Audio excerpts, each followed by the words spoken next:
ક્રૂડના ભાવ આકાશને આપશે તો વિશ્વમાં મહામંદી આવવાની ચેતવણી છે. તેમ છતાં પેટ્રોલ પંપ પર આમ જનતા અને પંપ માલિકોનો મિશ્ર પ્રતિભાવ જોવા મળ્યો.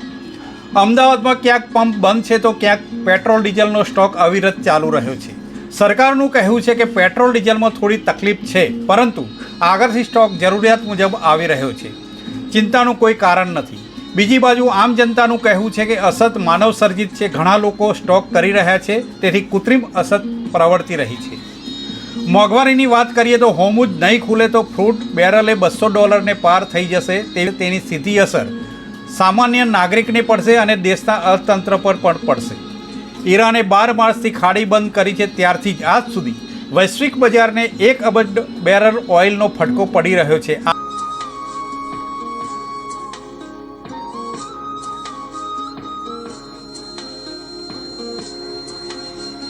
હેત પેટ્રોલિયમનો ઓનર હું ડીલર છું. HPCL કંપનીનો ડીલર છું હું. અત્યારે મને કંપની હું જેટલો માગું, ધારો કે 10,000 પેટ્રોલ માગું, 14 ડીઝલ માગું, મને આપે છે.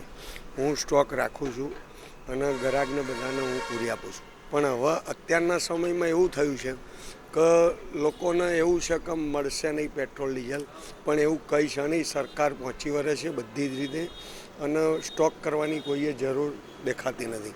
બીજું એવું છે કન્સ્ટ્રક્શન લાઇન હોય, ધારો કે ફેક્ટરી હોય, એ લોકોને ડીઝલની જેટલી જરૂર હોય એના કરતાં લોકો ડબલ લઈ જાય છે. એટલા અસત એના હિસાબે ઊભી કરે છે લોકો. બાકી સરકાર બી પ્રયત્નો ફૂલ કરે છે. આજ સુધી મારો પંપ ડ્રાય થયો નથી. મને કંપની ફૂલ માલ આપે છે. હું મારી રીતે બધા ગ્રાહકોને સાચવવાનો પ્રયત્ન કરું છું. પણ જે બેલર આવે એને હું નથી આપતો, કારણ કે સ્ટોક કરવા માટે આવે છે. એટલે આ વાત છે, બીજી કોઈ મને દેખાતી નથી અસર.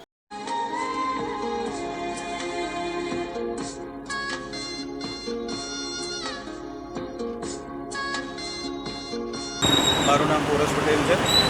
હું અહીંયા અમદાવાદમાં રહેવાસી છું અને મેં સવારથી 2 થી 3 પેટ્રોલ પંપ જઈને આવ્યો છું, પણ ડીઝલની બધી જ જગ્યાએ પ્રોબ્લેમ છે. હું અહીંયા આવીને ઊભો છું, પણ મને કીધું છે કે ડીઝલ છે જ નહીં એમની પાસે. અને જ્યારે ડીઝલ વ્હીકલ આટલા ફરતા હોય, બિઝનેસવાળા લોકો સવારે નીકળતા હોય અને સવારના જોવા મળે છે કે ડીઝલ જ નથી. તો અમારે અમારા પ્લાનિંગ પ્લસ અમારી કંપનીઓના પ્લાનિંગ, એમ્પ્લોયીના પ્લાનિંગ બધી જ વસ્તુ ફરી શકે છે.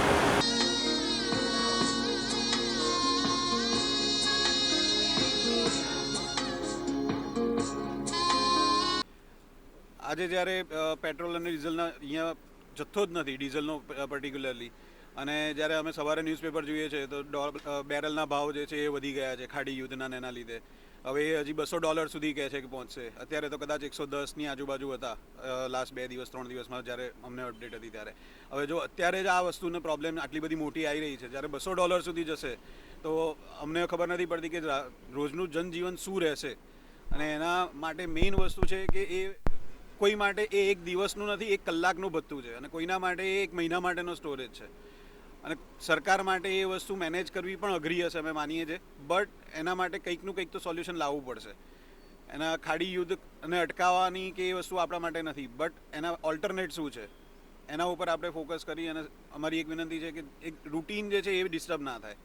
રૂટીન ડિસ્ટર્બ થશે તો ઘણા લોકોના ઘર છે એ ચાલતા બંધ થઈ જશે, જે રોજી રોટી ઉપર ચાલી રહ્યા છે, કે રોજના ₹100, ₹200, ₹600 વેતન ઉપર કામ કરે છે, એમના ઘર ઉપર વધારે ઇમ્પેક્ટ આવશે.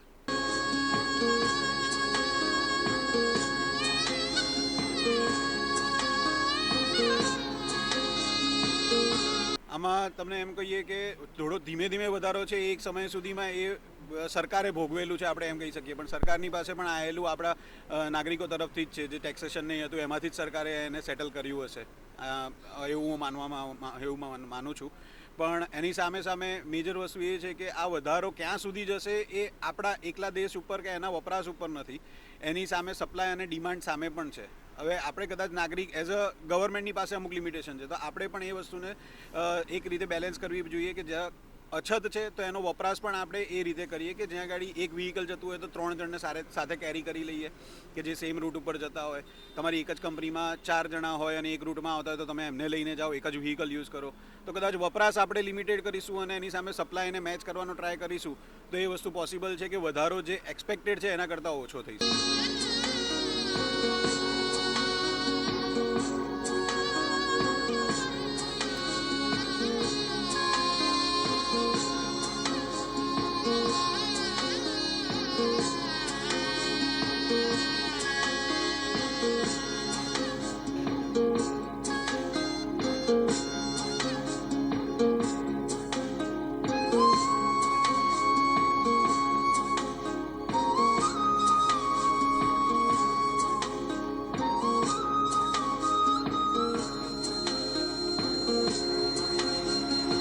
Report by Ashwin Limbachiya, Bharat Mirror, Ahmedabad.